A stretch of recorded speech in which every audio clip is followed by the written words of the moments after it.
Born in Minnesota, Larry Kellner grew up in a family with strong work ethics. His mother was a second-grade teacher. His father, as well as his uncle and grandfather, all worked for Campbell's Soup for over 40 years.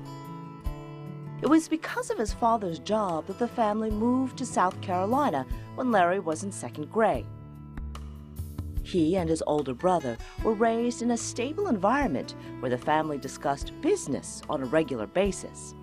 I always remember my dad explaining to me as a little kid, well, they could pay me in cans of soup or frozen Swanson dinners or, Godiva chocolates.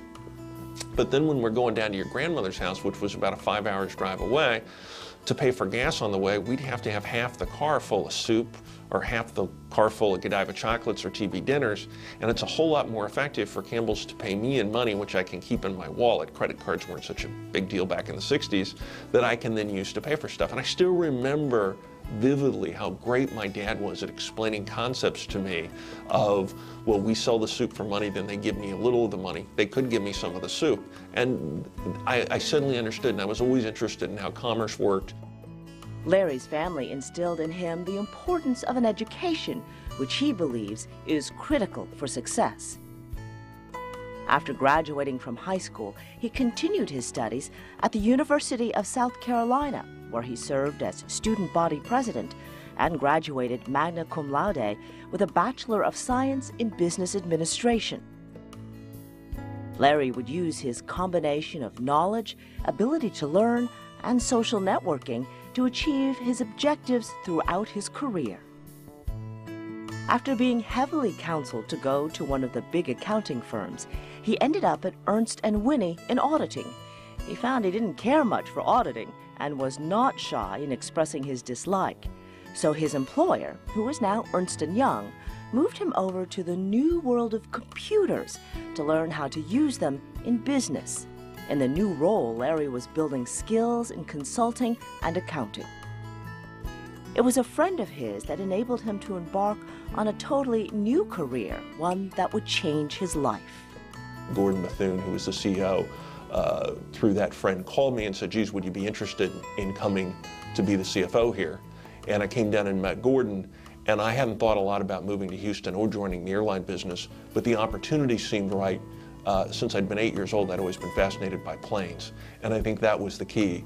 But I didn't so much seek things out as to look for where the opportunities were with a vision on where I wanted to go long term. In 1995, Larry began his 15-year career with Continental Airlines. Starting out, his first responsibility was to help straighten out an airline that was trying to avoid a third bankruptcy with a poor customer service record. Working directly with Mr. Bethune, the CEO, and his management staff, Larry experienced firsthand that when you empower people with the right tools, focus on the right goals, communicate with them as a whole team, and make the company's culture a priority, everything else will sort itself out with a little hard work. Having helped reshape the company, Larry was a natural choice to become the next CEO when Bethune retired in 2005. Building and improving upon a winning formula, Larry Kellner, as CEO, led Continental to become a true global leader in the airline industry. With the goal of one day building his own company from scratch, Larry left Continental Airlines in December of 2009 to embark on a career as president of Emerald Creek Group, LLC. He serves on the board of directors for Marriott International and is active in numerous community and civic organizations. Well, I think it's important as you think about careers and you think about where you're going, find something you like to do. Do it 100%. Do it with integrity. That's really important, and I think sometimes we lose sight of how important it is both to do whatever you're doing very well, but to also do it with integrity. And then most importantly, while you're busy in business, never forget your family, because that's the core you start with. It's the core that's going to be there all the time. And that is exactly what Larry does. He enjoys spending time with his wife Susan and their 4 children.